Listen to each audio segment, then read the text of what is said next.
നന്മ മാത്രമേ, നന്മ മാത്രമേ, നന്മയല്ലാതൊന്നുമേ നീ ചെയ്യുകയില്ല. എന്തു ഭവിച്ചെന്നാലും എന്തു സഹിച്ചെന്നാലും എല്ലാം യേശുവേ നന്മയ്ക്കായിട്ടല്ലോ. നീ മാത്രമേ, നീ മാത്രമേ, നീ മാത്രമേ എന്നാത്മസഖി. എന്റെ യേശുവേ, എന്റെ ജീവനേ, എന്റെ ആശയേ, നീ ഒന്നു മാത്രമേ. ഓരോ വിഷയങ്ങളിലും ഓരോരുത്തരും വ്യത്യസ്തമായ രീതിയിലാണ് ഇടപെടുന്നതായി നമുക്ക് കാണാൻ കഴിയുന്നത്. ഒരാൾക്ക് ശരിയെന്നത് മറ്റൊരാൾക്ക് അങ്ങനെ ആകണമെന്നില്ലല്ലോ. ഓരോ കാര്യങ്ങളും വിലയിരുത്തുന്നത് ഓരോരുത്തരുടെയും മനോഭാവം അനുസരിച്ചായിരിക്കും. ചിന്തകളെയും തീരുമാനങ്ങളെയും നിയന്ത്രിക്കുന്നത് നമ്മുടെ മനോഭാവങ്ങളാണ്. നന്മയും തിന്മയും ഇടകലർന്നതാണ് ജീവിതം. നന്മകളെ മാത്രം പോസിറ്റീവായും തിന്മകളെ നെഗറ്റീവായും കാണുന്നത് പ്രതിസന്ധികളെ സങ്കീർണമാക്കുക തന്നെ ചെയ്യും. ഏത് പ്രതിസന്ധികളിലും ഒരു അനുകൂല സാഹചര്യം ഉണ്ട്. അത് കണ്ടെത്തുമ്പോഴാണ് ജീവിതം വിജയകരമാകുന്നത്.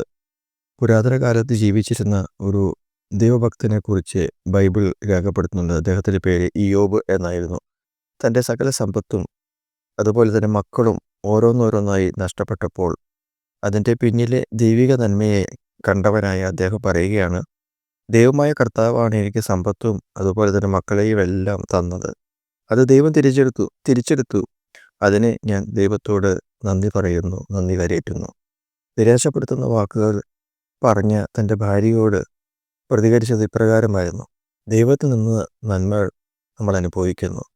അതിനിടയിൽ ചില തിന്മകളും വന്നു ഭവിക്കുമ്പോൾ അതും നമ്മൾ സന്തോഷത്തോടെ അനുഭവിക്കേണ്ടതല്ലയോ? യോബ് എല്ലാം പോസിറ്റീവായി കണ്ടു. അതുകൊണ്ട് തന്നെ തൻ്റെ ജീവിതത്തിൽ അവസാനമായപ്പോൾ നഷ്ടമായതെല്ലാം തനിക്ക് തിരികെ ലഭിച്ചതായി ചരിത്രം രേഖപ്പെടുത്തുന്നു. കനാൻ ദേശം ഉറ്റുനോക്കുവാൻ ഇസ്രായേൽ ജനത്തെ നയിച്ച യോശുവ 12 പേരെ അയച്ചു. അവർ അവിടെ സന്ദർശിച്ചു, റിപ്പോർട്ട് നൽകുകയും ചെയ്തു. എന്നാൽ അവരിൽ 10 പേർ പറഞ്ഞത് അവിടെയുള്ളവർ രാക്ഷസന്മാരെ പോലെയുള്ള അതികായന്മാരാണ്. അവരുടെ മുൻപിൽ ഞങ്ങൾ വെട്ടുകളി പോലെ മാത്രമാണ് ഞങ്ങൾക്ക് തോന്നിയത്. അതുകൊണ്ട് അവരെ തോൽപ്പിക്കാൻ നമുക്ക് കഴിയുകയില്ല. എന്നാൽ മറ്റു 2 പേർ കൊടുത്ത റിപ്പോർട്ട് തികച്ചും വ്യത്യസ്തമായിരുന്നു.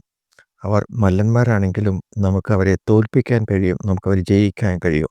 കാരണം നമ്മുടെ ദൈവം സർവശക്തനാണ്. സംഖ്യാപുസ്തകം 13-ാം അധ്യായം 26 മുതൽ 33 വരെയുള്ള വാക്യങ്ങളിൽ അത് നമുക്ക് കാണുവാനായിട്ട് കഴിയും. പ്രശ്നങ്ങളിൽ നിന്ന് ഒളിച്ചോടി പോകുന്നവർ ഭീരുക്കളാണ്. ക്രിസ്തു പറഞ്ഞു, നിങ്ങൾക്ക് ലോകത്തിൽ കഷ്ടമുണ്ട്, എങ്കിലും ധൈര്യപ്പെടുവിൻ, കാരണം ഞാൻ ലോകത്തെ ജയിച്ചിരിക്കുന്നു. യോഹന്നാൻ 16:33. യോഹന്നാൻ എന്ന ക്രിസ്തു ശിഷ്യൻ്റെ പ്രസ്താവന ഇപ്രകാരമാണ്, കുഞ്ഞുങ്ങളെ, നിങ്ങൾ ദൈവത്തിൽ നിന്നുള്ളവരാകുന്നു. നിങ്ങളിലുള്ളവൻ ലോകത്തിലുള്ളവരെക്കാൾ വലിയവനല്ലോ. 1 യോഹന്നാൻ 4:4. തിരമാലകളെ കണ്ട് പേടിച്ചാൽ മുക്കുവന് കടലിലിറങ്ങാൻ കഴിയുകയില്ലല്ലോ. നമ്മുടെ മനോഭാവം ക്രിസ്തുവിൻ്റെ മനോഭാവത്തിന് തുല്യമായിരിക്കട്ടെ. തന്നെ ശകാരിച്ചവരോട് പകരം ശകാരിച്ചില്ല. കഷ്ടമനുഭവിച്ചപ്പോൾ ഭീഷണിപ്പെടുത്തിയില്ല. ന്യായമായി വിധിക്കുന്നുവെങ്കിൽ കാര്യങ്ങൾ വരമേൽപ്പിച്ചു എന്നാണ് ബൈബിൾ രേഖപ്പെടുത്തിയിട്ടുള്ളത്. ശത്രുക്കളെ സ്നേഹിക്കാനും നമ്മളെ ഉപദ്രവിക്കുന്നവർക്ക് വേണ്ടി പ്രാർത്ഥിക്കാനും ക്രിസ്തു പഠിപ്പിച്ചു. നമുക്കും അത് തന്നെ മാതൃകയാക്കാം. മനോഭാവത്തിന് മാറ്റം വരുത്താം.